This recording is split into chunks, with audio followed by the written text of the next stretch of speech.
This unfortunately changes everything for the Chicago Bulls as they suffered an unfortunate loss in the play-in against the Miami Heat 109-90, and of course just falling short of getting into the playoffs for the third straight year. And now I guess the question is, if you had high expectations for the Chicago Bulls going into the play-in, the biggest question is why? And what are you looking for going into the offseason now that it's all said and done for the Chicago Bulls? Hello, my name is Isaias Jackson Jr. Thank you guys so much for tuning in to Bulls Digest. We're going to get into all the meat and potatoes of the Chicago Bulls. What happened going up against the Miami Heat. Just a quick summary of this season as a whole, the guys that shocked us. And of course, we got to look at what's happening next for the Chicago Bulls. But right now, got to look at the subscriber count. 67.5% of you guys aren't subscribed. 32.5% of you guys are. We do appreciate you guys on either side. I'm not going to be a drill sergeant to you. I'm not going to be the guy that's going to always like, share, subscribe in your face 24/7. We love you for even joining on and clicking us. If you like what we do and you want to see more of us, definitely give us a like, share, and subscribe. And we definitely would love to hear from you as well in the comment section below. So, man, I think we should get right into it. Of course, that's starting off with the unfortunate tweet that we usually see here when your favorite team gets booted out of the playoffs or when they don't even make the playoffs at all. Of course, you get the thank you in the middle with the Bulls huddle. And it says, "Thank you, Bulls Nation, for riding with us. The best fans in the world will be back." Well, of course, I hope so. But the Chicago Bulls, of course, took the loss against the Miami Heat. And of course, you've seen the great work that Davion Mitchell put in. Now, Davion Mitchell, I'm not even talking about on the offensive side. Defensively, I thought he did a great job just on the guards on the Chicago Bulls. Whether that was switching when he did have to switch off on Josh Giddey, when he did have to guard Kobe White, and there was a couple of times where Kobe White was just stuck. Kobe White was just lost at a point in time. And I mean, look, when you're going 5 for 20 in the game, that pretty much tells you all we need to know right there. The writing's on the wall. You got locked up. And the shots that you took, I won't necessarily say were bad. They weren't, early Kobe White IQ level shots that he took. I just thought he got locked down a little bit early on into the game. And I got to give that props to Davion Mitchell. I do got to look at Josh Giddey there. Josh Giddey drops 25 points. Really, really solid. However, 2 for 7 from 3, 9 for 21 from the field. Definitely struggled a little bit there on the court. This team just didn't come ready. This team just didn't come ready. You've seen the Miami Heat. They saw red when they walked into the building. Unfortunately, the Chicago Bulls just didn't. And even going into the bench, the bench didn't really show up at all. For just coming up, Taylor Horton-Tucker, 9 points, coming off the bench, averages giving us 16 minutes in the game, 4 for 6 from the field. And I'm not even a big THC fan. I don't really want too much to do with him after this season's all said and done. But, hey, he had 9 points. He had a solid game in 16 minutes. So, hey, you got to give it to him. Patrick Williams, where's that picture again? This picture in the corner, somebody had a wanted poster of Patrick Williams. And it says wanted of stealing $90 million, from the Chicago Bulls. And honestly, yeah, I think that's true. That's 100% true. 0 points in the play-in game coming off the bench. Another one of the reasons why you got your spot took in that starting lineup. And, of course, you're looking at Buzelis, who dropped 9 points, 1 for 4 from three-point range, 4 from 9 from the field. And honestly, this team here, as I mentioned before, just didn't come ready. It was turnovers galore. And even when you thought, at least in the third quarter, okay, there's steam getting picked up here. We could finally eat at this lead a little bit. It just didn't happen. It just didn't come to fruition at all. And I guess one of the biggest questions here is, were your expectations too high or too low for the Chicago Bulls? Where were you at? And you can leave your comments down low on the comment section. But honestly, I do fully believe that my expectations were just far too high. I fully believe the Chicago Bulls are just gonna run through the Miami Heat and go into the playoffs swimmingly. Of course, getting eliminated in the first round, but I really thought the play-in was going to be pretty easy for the Chicago Bulls. Just unfortunately, it didn't turn out that way. The Miami Heat, as I mentioned before, just came in ready to play ball. And of course, Tyler Hero, of course, always was ready. 38 points, 13 for 19 from the field, just insanely efficient, as efficient can get.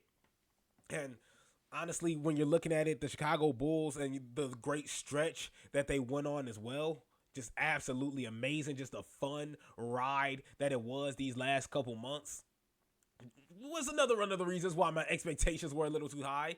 But I don't necessarily think it was a fluke either. I don't necessarily think it was one of those things where the Chicago Bulls just got lucky and just got hot randomly in the middle of the season. No, this was the first time in a while where we saw a whole lot of consistency. I was insanely worried about Kobe White in the beginning of the season. I was insanely worried about Josh Giddey in the beginning of the season. As I mentioned before, I thought Kobe White kind of regressed in the beginning of the season. I thought Josh Giddey wasn't going to be able to rattle off, what he was rattling off with OKC with those allegations. And after those dropped, after we heard about those allegations from Josh Giddey, you saw his play just go down a little bit. You seen him struggle a whole lot in OKC. He comes over to Chicago and, of course, gets off to a slow start. New changes, a change of scenery. But, oh, man, he picks it up in a huge way. Both of these guys got hot I thought at a perfect time. Now, obviously, if it would have happened a whole lot earlier, definitely would have helped. As it would have gave them a better playoff spot as well. We wouldn't even have to be worrying about the play-in or even matching up against the Miami Heat. But of course, that's wishful thinking. But when you're looking at how this whole thing has played out, I honestly think this was a really, really fun season, and it's not anything to hang your hat on if you're the Chicago Bulls. At first, you're a little disappointed because, look, you played the Miami Heat really, really well throughout this season. You would think, okay, going into the play-in, you already lost to them in the play-in twice beforehand. You look, third time's a charm. Doesn't turn out that way. Just doesn't turn out that way, unfortunately, for the Chicago Bulls. So now it's just a matter of what's next, what's going on. Oh, and I forgot about Montes Buzelis. Gotta bring my man's in, the rookie. Man that we honestly also had high expectations for, and he showed out in a big way. And even when we were really, really disappointed in Patrick Williams and the work that Patrick Williams was putting on the floor, Montes Buzelis showed out in a big way and gave us, he made us feel a whole lot better, at least in that starting lineup, at least at the 4 position.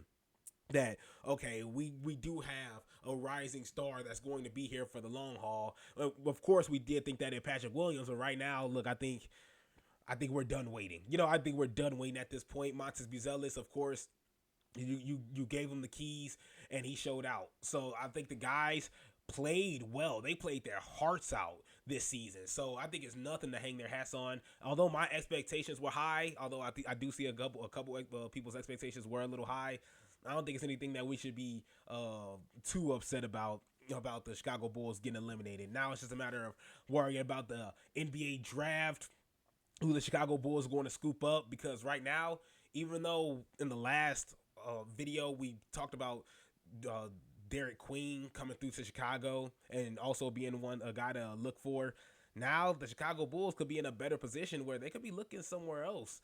And honestly, when you're thinking about the Chicago Bulls and how this whole thing is faring out with the roster structure, you got to look at some guys that are just not going to be on this team here much longer. And of course, we talked about the Nikola Vucevic not staying here long, of course, overstaying his welcome, thinking that he was going to be the guy that was going to be traded with Zach Lavine. Doesn't happen. Now we get to see what motion Nikola Vucevic has in the offseason. Does his name really ring bells as we all think he does? What is his value going to be, and what can we get for Nikola Vucevic? So I think that's going to be a whole lot of fun to see what the Chicago Bulls can get out of that.